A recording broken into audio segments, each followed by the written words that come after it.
बिस्मिल्लाहिर्रहमानिर्रहीम। नाज़रीन, मैं आपका मेज़बान मियाँ मोहम्मद अदनान अजस ख़ान और आप देख रहे हैं टॉक विद अदनान। नाज़रीन, आज के इस माहौल में आपको नज़र आ रहा होगा कि साद रिज़वी साहब और उसके कारकुनान और तहरीक लब्बैक के बहुत सारे लोग जो हैं वो एक एहतजाज करने के लिए निकले हुए थे। तहरीक लब्बैक के लोग इस वक़्त किस हाल में हैं, वो तमाम तर वीडियोज़ जो है वो मैं आपके सामने रखूँगा। इससे पहले कि मैं आपको एक और बात बताता चलूँ कि पाकिस्तानी मीडिया पर कोई भी ख़बर उनके हक़ में नहीं चलाई जा रही, उनको नहीं दिखाया जा रहा कि कितना उनके ऊपर ज़ुल्म हुआ है। और इंडिया जो है, इंडिया के चैनल पर उनको चलाया जा रहा है, उनके वीडियोज़, उनके ख़बरें जो हैं वो इंडिया के चैनल पर चलाई जा रही हैं और बहुत जल्द इनके ऊपर भी फ़तवा लगाया जाएगा कि ये लोग इंडिया के एजेंट हैं। ये देखें कि इंडिया वाले जो हैं वो इनको दिखा रहे हैं। हुकूमत जो है इस वक़्त बिल्कुल बेरहम हो चुकी है।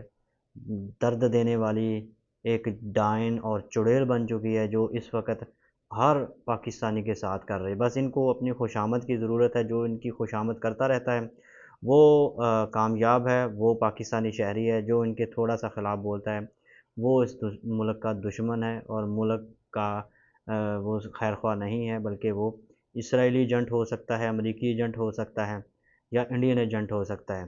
कोई भी फ़तवा ये उन पर लगा सकते हैं। इसलिए जब भी आप बात करें तो ये सोच लिया करें कि ये हुकूमत जो है, जो ताहरुल क़ादरी ने कहा था कि ये हुकूमत अगर कुछ साल और रह गई तो ये पाक फ़ौज को भी पंजाब पुलिस की तरह बना देंगे। और ये आपने मनाज़र देखे होंगे कि जितने भी ज़ुल्म हो रहे हैं उनमें कहीं न कहीं आपको रेंजेस नज़र आ रही होगी। दूसरी बात मैं आपको ये कहना चाहता हूँ कि बहुत सारे लोग ये कहते हैं कि साद रिज़वी साहब इस वक़्त क्यों निकले हैं, क्योंकि इसराइल और फ़लस्तीन की तो जंग बंदी का अमन मुआहदा हो चुका है, फिर ये क्यों निकले हैं? तो इसके लिए कुछ सवालात जो हैं वो उनके साथ किए गए थे, वो मैं सारे के सारे मैं आपके सामने रखना चाहता हूँ। ये ज़रा सवालात सुन लीजिए। इसको गज़ा मार्च कह रहे हैं। सबसे पहले तो ये बताइएगा, इस मार्च का मकसद क्या है? इस मार्च का मकसद सिर्फ और सिर्फ फ़लस्तीनी भाइयों से और गज़ा के मुसलमानों से यकजहती है और कोई मकसद नहीं। अवाम जो हैं वो इस सवाल कर रहे हैं कि इजराइल और फ़लस्तीन के दरमियान एक अमन मुआहदा हो चुका है, फ़लस्तीनी वापस अपने घरों को जा रहे हैं, जश्न मना रहे हैं। इस वक्त इस मार्च का मकसद क्या है? इस मार्च का मकसद फिर भी यकजहती है। आपने देखा है कल स्पेन में पूरे मुल्क के अंदर मार्च निकला, तो हम तो उसकी, अगर वो खुशी मना रहे हैं तो हम उसकी खुशी में शरीक हैं कि हम भी खुश हैं कि यार अल्हम्दुलिल्लाह फ़लस्तीनियों को आज़ादी मिल गई। अगर उसके इस्तेहकाक के मुताबिक फ़लस्तीनी खुश हैं तो बस इतनी सी बात है। आप ये कह रहे हैं कि आप भी फ़लस्तीनियों की आज़ादी का जश्न मनाने जा रहे हैं, तो मामलात कहाँ पर आकर डेडलॉक का शिकार हैं? कहीं भी नहीं है, सिर्फ और सिर्फ हुकूमत की हठधर्मी है और उनकी ज़िद है।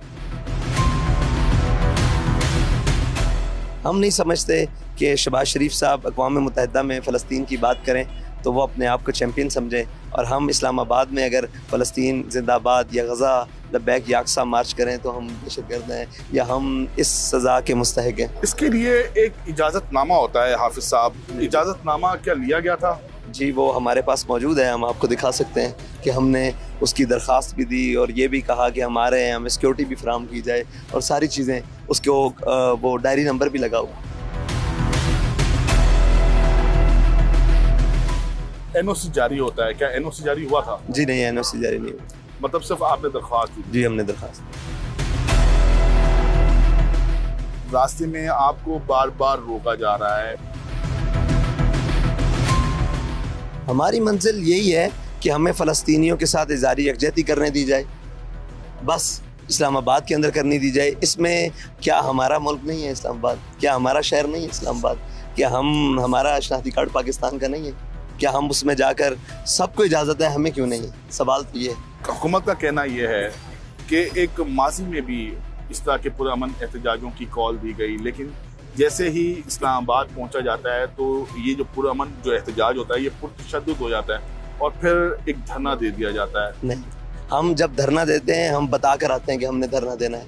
हम पहले दिन से लेकर अभी तक कह रहे हैं कि हमारा कोई धरने का प्रोग्राम नहीं, हम सिर्फ एक मार्च, यार पाकिस्तान के शारा दस्तूर पर क्या इस्लामाबाद के नहीं ये एजाज़ होना चाहिए कि पाकिस्तानी निकले और अपने फ़लस्तीनी भाइयों के साथ यकजहती कर रहे हैं? ये क्या बात है? हुकूमत इसको क्यों मना कर रही है, आपको क्या लगता है? मुझे तो ये लगता है कि ट्रंप से हाथ मिलाने की बहुत बड़ी कीमत पाकिस्तानी कौम को देनी पड़ेगी, और सबसे पहले हम दे रहे हैं, बाकी इसके बाद मेरी आज छठी इस थोड़ी सी कहती है कि कहीं इसराइल को तस्लीम तो नहीं किया जा चुका।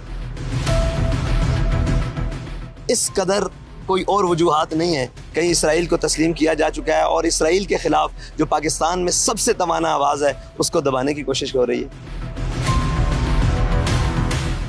एक जमात है जिस पर पाबंदी लगा दी जाती है 2021 में, फिर वही जमात जो है वो इलेक्शंस में हिस्सा भी लेती है, ये कैसे हो रहा है? प्रोस्क्राइब जो हुई थी उसको ख़त्म करवाया गया था, वो भी एहतजाज के ज़रिए करवाया गया था, और एहतजाज की वजह से ही प्रोस्क्राइब हुई थी। फ़लस्तीन के लिए कौन सा ऐसा मुल्क है जो जमहूरी ना भी और वहाँ एहतजाज ना हुआ?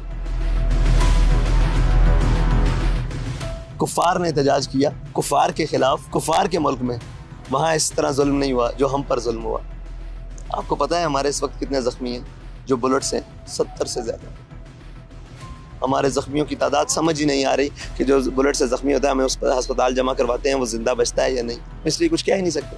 पहले दिन जिस दिन 8 तारीख थी, हमने 10 को निकलना था, 8 की रात को हमारे वहाँ घर पर हमला किया गया, और आपको शायद मालूम भी हो, आज सुबह मेरी वालदा मोहतरमा को जो ज़ईफ़ुल उम्र है उनको भी गिरफ़्तार कर लिया गया, मेरी हमशीरगान को, घर के सारे अहबाब को, बच्चों को, घर वालों को, सबको गिरफ़्तार करके नामालूम मकाम पर मुंतकिल कर दिया गया, पूरे घर पर कब्ज़ा कर दिया। तो यार ये जुर्म है हमारा कि हमने फ़लस्तीन की बात की है।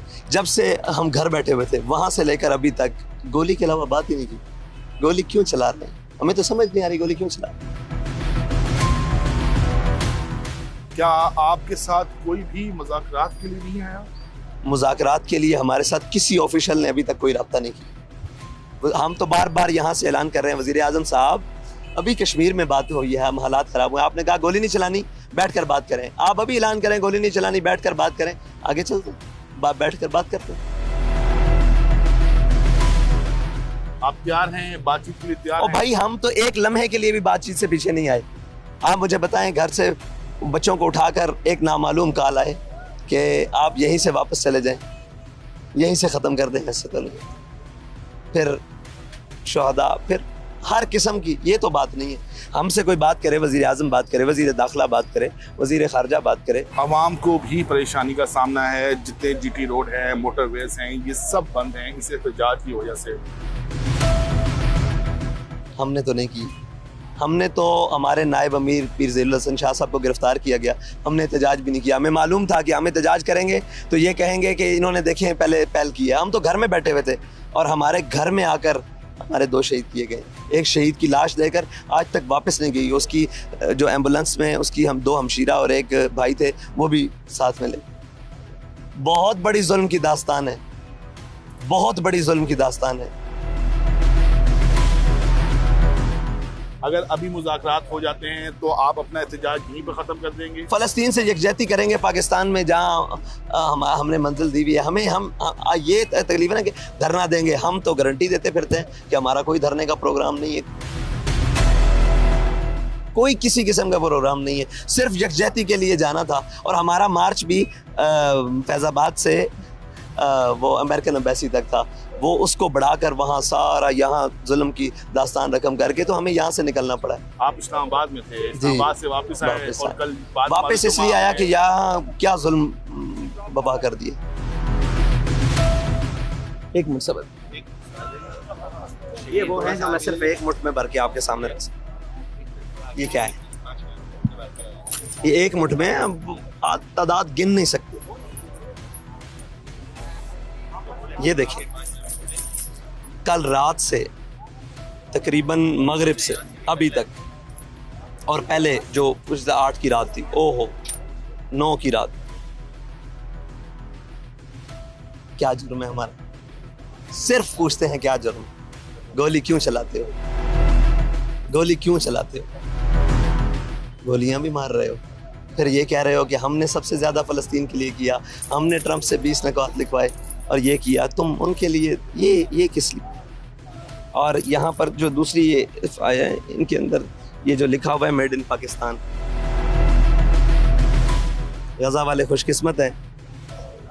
जी, ये गज़ा वाले खुशकिस्मत हैं कि उनको मेड इन इसराइल लगती है।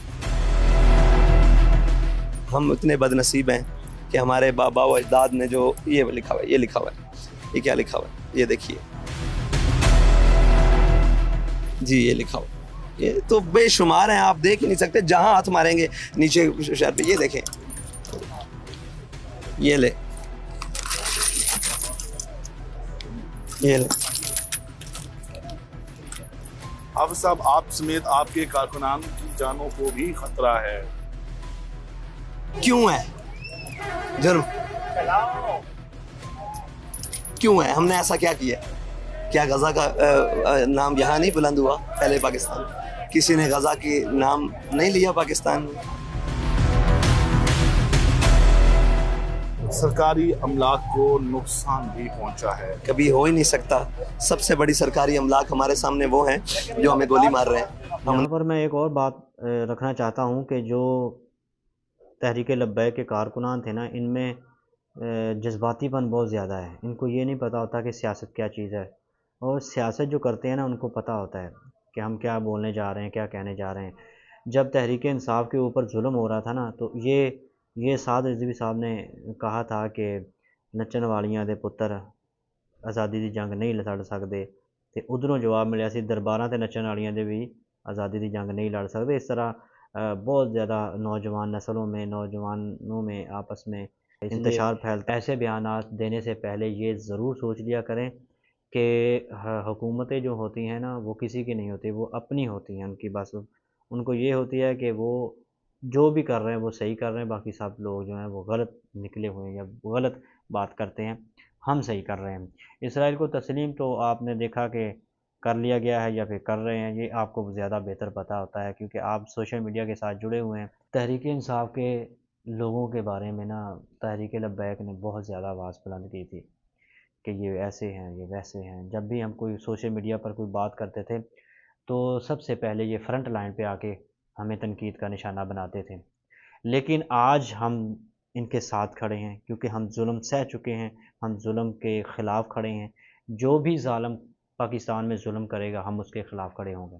आज तहरीक लब्बैक के ऊपर बहुत ज़्यादा जुल्म हो रहा है, हम उनके हामी हैं, हम उनके साथ खड़े। हम समझते हैं इस दर्द को कि ये दर्द जो है वो बहुत मुश्किल होता है, ख़ास तौर पर उस वक़्त जब आपकी बीवी, बहन, बेटी, माँ को यहाँ गिरफ़्तार किया जाए और बेगुनाह उनको जेल में डाला जाए, गिरफ़्तार किया जाए, उस वक़्त सबसे ज़्यादा दुःख होता है।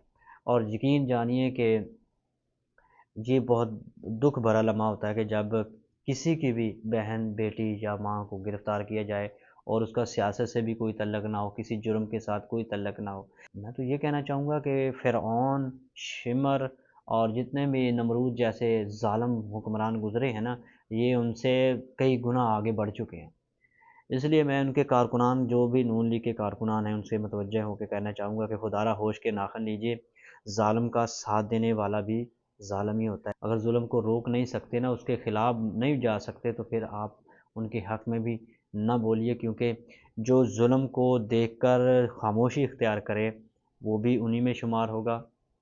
जो ना बोले, वो भी उन्हीं में शुमार होगा, और जो साथ दे, वो तो उसका ज़ालिम के साथ एक रिश्ता बन जाता है ना, फिर ज़ालिम के साथ ही रहता है।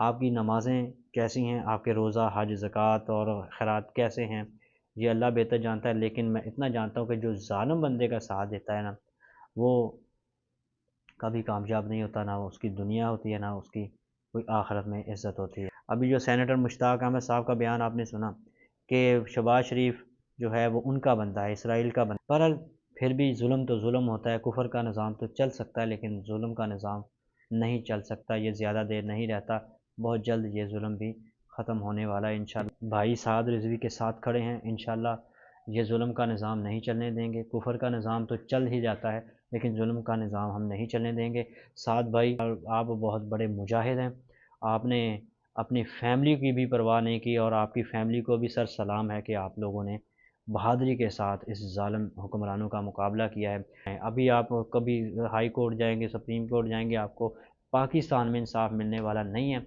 इसलिए मैं आपको खराज तहसीन पेश करता हूँ कि आप निकले हैं और इस जुल्म का निज़ाम आपने पूरी दुनिया को दिखाया है।